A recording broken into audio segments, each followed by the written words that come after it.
नमस्कार, आप देख रहे हैं जय जवान जय किसान न्यूज 24। आइए नजर डालते हैं आज की खास खबर पर।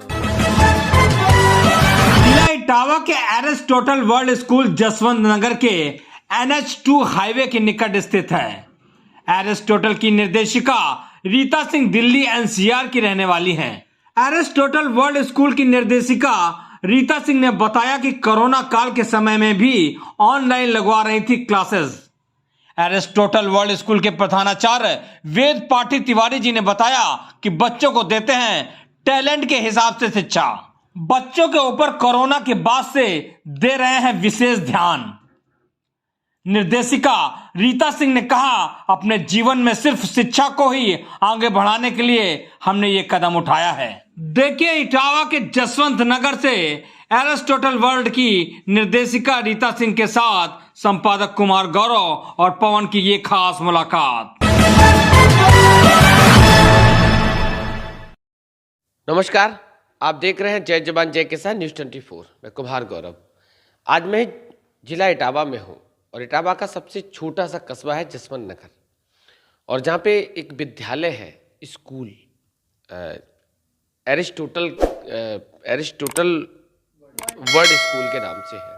हमारे साथ मैम है, जानने का प्रयास करता हूँ किस सोच के साथ, और चूँकि ये बहुत ही छोटा सा एरिया है और मैम बिलोंग करती हैं मेरठ से, और दिल्ली NCR से आकर इस छोटे से कस्बे में इस विद्यालय की स्थापना, और ये विद्यालय ये स्कूल CBSE बोर्ड से अटैच्ड है। बात करने का प्रयास करता हूँ कि शिक्षा के क्षेत्र में आने से पहले किस सोच के साथ, किस मोटिव के साथ आपने इस लाइन में कदम रखा। सबसे पहले तो आपका स्वागत है मैम हमारे चैनल में। Thank you sir. एक्चुअली 2016 में पहली बार मैंने यही इलाका विज़िट किया और फिर मैंने यहाँ पर देखा कि शिक्षा के क्षेत्र में यहाँ पर कुछ काम किया जाए। तो हमारे एक फ्रेंड की ज़मीन यहाँ पर पड़ी थी, उसी पर हमने विद्यालय बनाया और ये 2016 में ही हमने डिसाइड कर लिया था, क्योंकि ये स्कूल के लिए एक बेस्ट जगह है और यहाँ एक अच्छा स्कूल खुल सकता है। और इस एरिया में मैंने देखा कि शिक्षा के क्षेत्र में अभी बहुत सारी कमियां हैं, जिनको दूर करने के लिए हमने ये प्रयास किया और यही मोटिव था हमारा कि यहाँ एक विद्यालय खोया जाए और इस क्षेत्र को शिक्षा के क्षेत्र में आगे बढ़ाया जाए।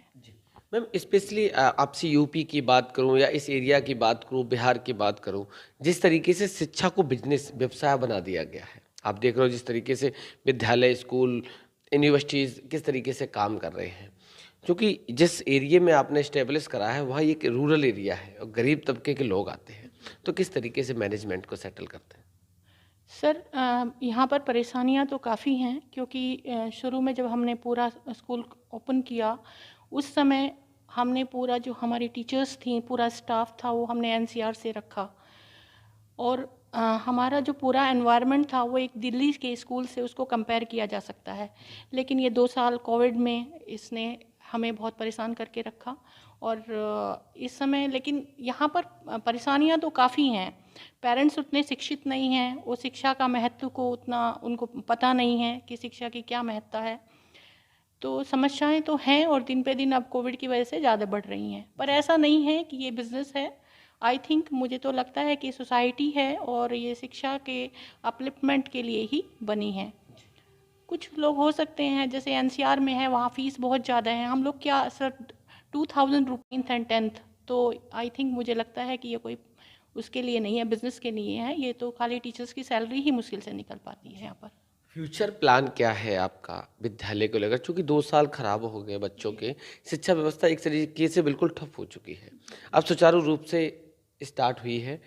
मुझे नहीं लगता भगवान ना करे ऐसा कोई दौर आए जो इस बार देश और हिंदुस्तान ने देखा, और हिंदुस्तान के साथ साथ कई और देशों पे इसकी मार पड़ी है। तो क्या लगता है आप किस तरीके से प्लान है आगे का?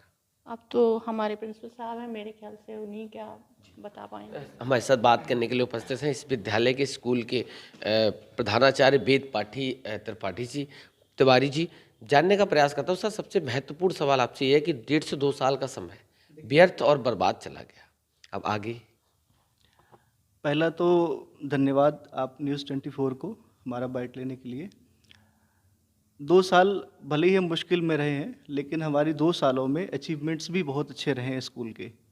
तो हम बीइंग ए प्रिंसिपल आपको अचीवमेंट्स पे बताते हैं कि पहला अचीवमेंट है कि एफिलिएशन हमने अप्लाई किया है स्कूल का सीबीएसई से, और मेरे ख्याल से कंट्री का एक दो ही स्कूल होते हैं इस तरह के जिनको बोर्ड जो है उसकी फिजिकल कंडीशन इतनी अच्छी होने के बावजूद उसको प्रीपोन दे दिया जाए। जैसे कि हमने अप्लाई किया 22-23 के लिए, लेकिन हमें सीबीएसई जो एफिलिएशन मिला वो पहले ही साल में और पूरे सीनियर सेकेंडरी के लिए मिला, और सारे सब्जेक्ट हमारे यहाँ अवेलेबल हैं। और टीचर्स भी हमने अच्छे ही क्वालिफाइड टीचर्स जो एनसीआर से डीयू से जो बैकग्राउंड हैं वो टॉपर्स हमने अपने यहाँ रिक्रूट कर रखे हैं, ताकि यहाँ के बच्चों को कोई लर्निंग में प्रॉब्लम ना हो इस तरह की। और फ्यूचर प्लान तो यही है कि एक इंटरनेशनल स्टैंडर्ड का हम इटावा के जनपद में जसवंत नगर में एक ऐसा एनवायरनमेंट क्रिएट करें कि लोग यहाँ की लर्निंग को, जो बाहर जाते हैं बच्चे, कई बच्चे बाहर जाकर के विदेश की शिक्षा में, तो मैं चाहता हूँ कि एक इंटरनेशनल स्टैंडर्ड का हम स्कूल दें यहाँ पे, और उस तरह की कोशिश है हमारी यहाँ पे टीचर्स के साथ में। और दूसरा अचीवमेंट ये भी रहा है कि इन 2 ही सालों में स्कूल ने बहुत सारे अचीवमेंट लिए, जैसे सीटेट का एग्ज़ाम भी हमने कराया है यहाँ पे, है ना, तो टीम काफ़ी एक्सपीरियंस्ड भी हुई है। और सीबीएसई ने हमारा पहले ही साल में हमें बोर्ड का सेंटर भी बनाया है। एक और आपसे सवाल है, जिस तरीके से आप देख रहे हो अब शुरुआती दौर बच्चों का, स्टार्टिंग पीरियड, चाइल्ड डेवलपमेंट की बात कर रहा हूँ आपसे। अब चाइल्ड डेवलपमेंट में फिजिकली डेवलपमेंट, मेंटली डेवलपमेंट, किस तरीके से आप पूरा सिस्टम रहता है यहाँ पे? क्योंकि शिक्षा के साथ साथ अगर और भी चीज़ें नहीं बच्चों को मिलेंगी तो शायद वो डेवलपमेंट नहीं आता है। देखिए, बच्चे का दोनों ही कोवर्ट और ओवर्ट भी की फैसिलिटीज़ दे रखी हैं। को करिकुलर एक्टिविटीज़ के लिए हर तरह के अलग अलग टीचर भी हमने, हर डिपार्टमेंट टीचर भी प्रोवाइड कर रखे हैं, ताकि किसी भी एक्टिविटी को, अगर कोई बच्चा किसी रोल को प्ले करना चाहता है, कोई बच्चा अगर म्यूज़िक को लेना चाहता है या उसका इंटरेस्ट म्यूज़िक की तरफ है, तो हम उसी तरह का उसका एक प्रोफाइल क्रिएट करते हैं अपने बच्चे की।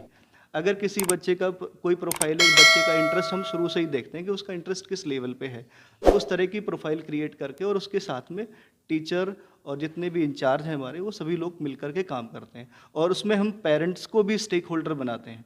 सबसे बड़ा काम होता है पेरेंट्स का, उनको भी स्टेक होल्डर बना करके उनके साथ में वो काम करते हैं। इसी तरह से बच्चों की ग्रोथ होती है। और एक और सवाल आपसे, आप में बहुत सारे एनजीओज के साथ जुड़ा हुआ है। जैसे हम लोग आईबीएम का प्लेटफॉर्म है, उसके अंडर काम कर रहे हैं, जहां बच्चों को बैजेस मिलते हैं और बच्चे अपना फ्यूचर वहां पर सिक्योर कर सकते हैं।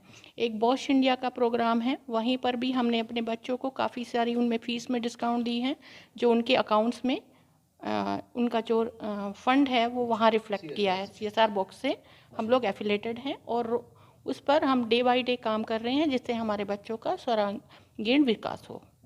तिवारी जी, एक आखिरी सवाल आपसे ये है, कभी कभी आपने देखा, चूँकि मैंने भी एक लाइफ में जो भी हमारा समय गुजरा, आपका गुजरा, कभी कभी क्या होता कि माता पिता, पेरेंट्स बच्चों के ऊपर ज़बरदस्ती जिम्मेदारियाँ थोपते हैं। उस बच्चे का इंटरेस्ट कहीं और होता है और उसको ज़बरदस्ती ले जाने का कोई और रास्ता अपनाते हैं। ऐसा कभी कोई चैलेंजेस अभी तक के आपके कैरियर में रहा हो कि बच्चा विद्यालय आता है, पेरेंट्स भेजते पढ़ने के लिए, बट उसका इंटरेस्ट कहीं और है? इस क्षेत्र में तो ये अधिकतर पेरेंट्स के साथ में है कि उनकी एक्सपेक्टेशन जो है अलग होती हैं बच्चे के साथ में, और मैं ये देखता हूँ कि बच्चे प्रेशराइज भी होते हैं।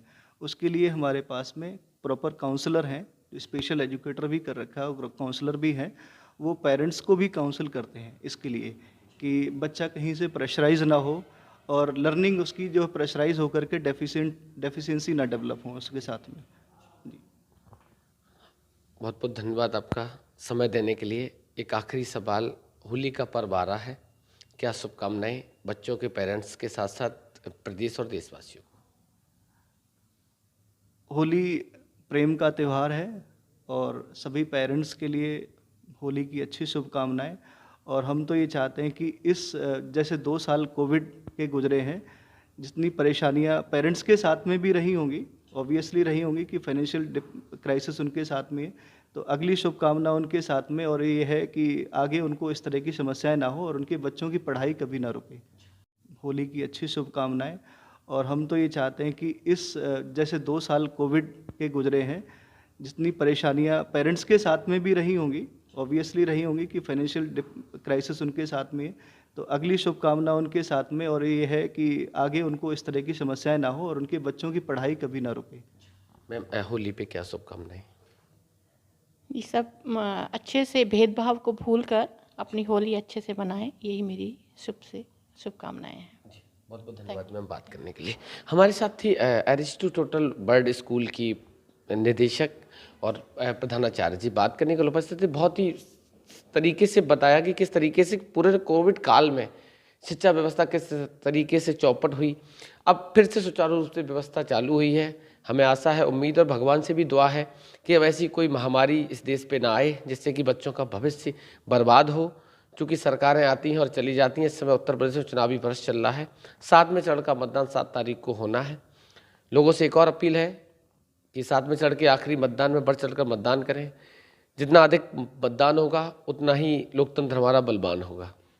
इसी आशा और उम्मीद के साथ न्यूज़ 24 की तरफ से रीता जी को, वेद जी को आने वाले पर्व होली की बहुत बहुत बधाई, बहुत बहुत शुभकामनाएं। धन्यवाद।